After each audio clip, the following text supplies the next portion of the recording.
I honestly think for some people, not buying a Tesla Model Y today could be a mistake. This really stems from the hype and the rumours alone, and that is increasingly likely that the refreshed Tesla Model Y could arrive in 2025 sometime, for which I have no doubt that it will evolve into an ever greater vehicle. But to be honest, it would be pretty hard for Tesla to screw that up. But here's the kicker that I mentioned at the start of the video. Not buying a new Tesla Model Y today could be a mistake for some. So why is that then, Adam? Well, to chip away at the reasons why there's an affordability question mark over it, the reasons you should consider, I'll explain why, as it's not as straightforward as you think, and it's not always about the ticket price, should we say. The FSD hardware capabilities, in theory, should be no different, and there's a few more killer reasons why, if you're willing to hold out for a mere 10-minute-ish video. And I'm not disputing a revised and refreshed Tesla Model Y will not be better. I mean, Tesla announced just the other day that they were introducing V4 cabinets to their V4 superchargers in 2025, allowing for speeds of up to 500 kilowatts, for which would only benefit the Cybertruck at this moment in time within the Tesla family. Therefore, it would be a shame to be capable of such charging speeds without a new vehicle capable to test its limits, if you know what I mean. So there is plenty of areas the refresh could excel over its predecessor, but that doesn't mean everyone will actually benefit or reap the rewards day to day. In this example, if you don't supercharge often, shaving a few minutes off a charge might be something that you're actually willing to concede at the expense of cost savings perhaps. So in this video, I'm hoping to highlight what is almost guaranteed on what you can get today, rather than the what ifs and etc. with the rumoured refreshed Tesla Model Y. So if this video sounds like an interesting insight, do hit that like button and subscribe if you haven't already. Right, let's get deep into the reasons why. So first up, if you're interested in a Tesla Model Y, you know exactly what you are getting for what price, but more importantly, what the finance deals are today. The latter part is actually more important than the ticket price. So why is that then, Adam? Well, that's because in the US, 85% of new car purchases are completed through financing over cash, and that rate is even higher in the UK at 90%. Therefore, with a Tesla Model Y successor likely to be an upgrade, there is no guarantee that the price will actually be cheaper than it is today. If it offers more value for the same ticket price or even marginally cheaper, this is going to be the sticking point. Tesla is offering competitive leasing deals and low finance rates, which is 0% here in the UK and the US, and I'll eat my hat, metaphorically speaking of course, if the new Model Y releases with rates this low. It just won't happen because production rates will be low for a couple of quarters as they try to ramp up production levels without sacrificing the build quality. They did the exact same thing with the refreshed Tesla Model 3 rates, being an eye-watering 9.6% here in the UK before dropping to 5.9%. This directly influences the monthly repayments, and so like with most high demand products, there will undoubtedly be a premium to get access to the latest and greatest tech. For some, the price will be just right. I'm not here to say what is right and what's wrong. My point is exclusively stating that if you think waiting for a refreshed Tesla Model Y will come with all the upgrades and you get it for a cheaper price from day one, there's just not a cast iron guarantee of it, is there? At least in the short term. Over time, production ramps, they may be able to start tinkering with the pricing and the finance rates, but critically speaking, there's so many ifs, buts and maybes. At least today, you know the product that you are getting at the most competitive rates that you'll probably get. Plus the Tesla referral program will also shave off a little bit off the top too. But again, the referral program for a new Model Y probably won't be available until production has ramped up, just like the Model 3 and Cybertruck before. So keeping the long story short, do keep your expectations realistic when it comes to pricing and financing. The advantage really is with today's models in that respect.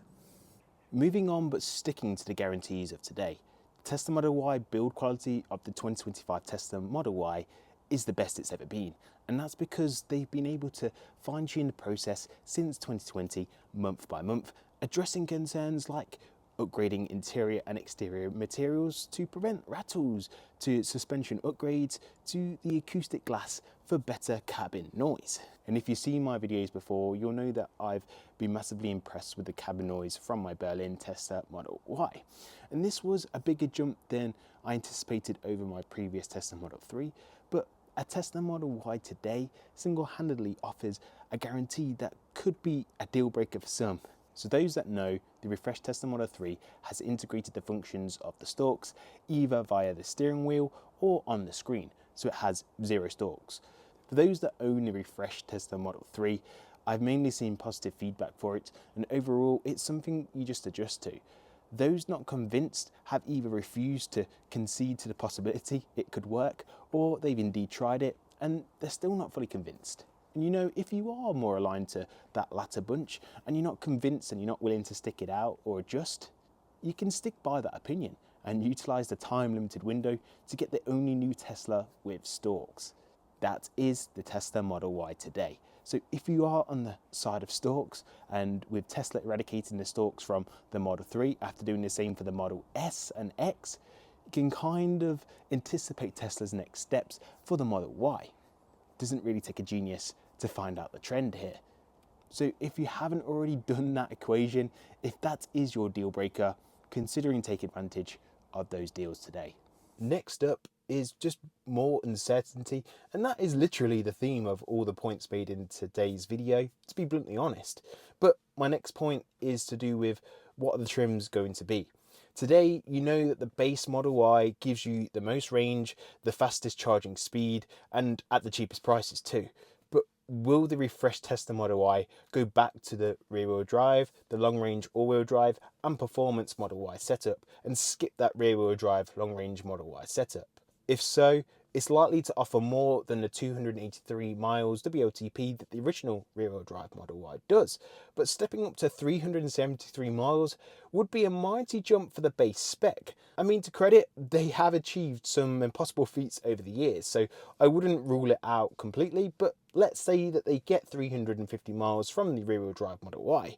There's no guarantee that it will come with a price cut, or it could be that the max charge rate is no longer on par with the long range and performance variants, particularly if they are increased to take advantage of the new V4 cabinets that can go all the way up to 500 kilowatts. And I'm not saying that it will push that higher figure either, they may settle for something like 350 kilowatts instead. But the point that I'm making today is the lowest price Tesla Model Y that you can buy gives you the most range, the same top tier max charging speed as the other trims, but also at the cheapest price. The next base Tesla Model Y will probably concede one of them attributes respectively speaking, but what do I know? Frankly, I'm just managing expectations. I'll be hyped as the next person if I'm wrong, for which I could be, but I'd rather be wrong and the car exceed expectations than to have the bar set at having my cake and eating it, if you know what I mean. And equally, I think you should be the same too. In 2025, Tesla has set some ambitious goals when it comes to autonomy, and it's not just a cybercab that will play a role in autonomy. All Tesla vehicles are supposed to be Robotaxi capable. Hardware 4 or AI 4 capable FSD hardware that comes standard for all Tesla vehicles today should have enough power to achieve Tesla's full self-driving future. So an upgraded Tesla Model Y will not offer any further advancements here, unless it does have the Hardware 5 or AI 5 hardware. But Elon has already detailed that it's not anticipated until late 2025 or 2026. Therefore, with Tesla Model Ys today, they won't be left behind for years to come, and they should have plenty of life left in them.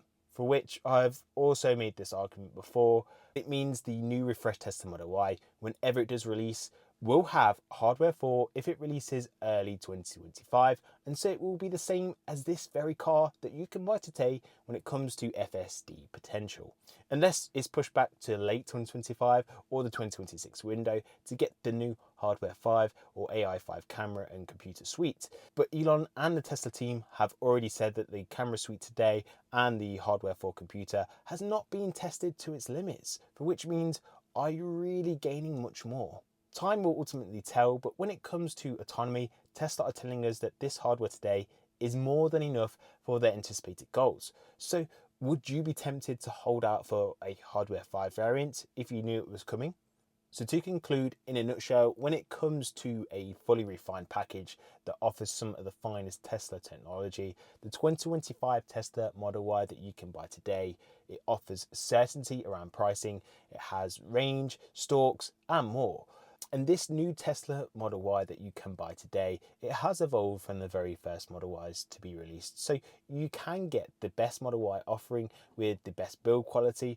And as a result, from a value proposition of what you're actually getting for your money with the time limited financial deals at least, well, these deals, they can't be guaranteed to be here forever, but I think you probably know that. And when it comes to a Robotaxi future, is the next Model Y going to be able to deliver a step up in the FSD performance? And if so, do you want that premium? Time will tell, and I anticipate it will be a truly great upgrade when it is released. But for some buyers out there, today's Model Y will more than suit their needs and requirements.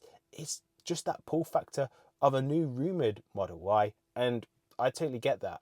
I'm pretty hyped for a potential reveal too, whenever that is, but no one knows, only Tesla do, of course. So what do you think? Are you waiting for a refreshed Tesla Model Y? Or do you think the Tesla Model Y on offer today is still worth every penny? Let me know in the comment section below. If you haven't already, don't forget to subscribe, do like the video, and do take a look at some of the links in the video description, as there are some handsome discounts you could say. You folks have been great, and I'll see you in the next one. Ciao.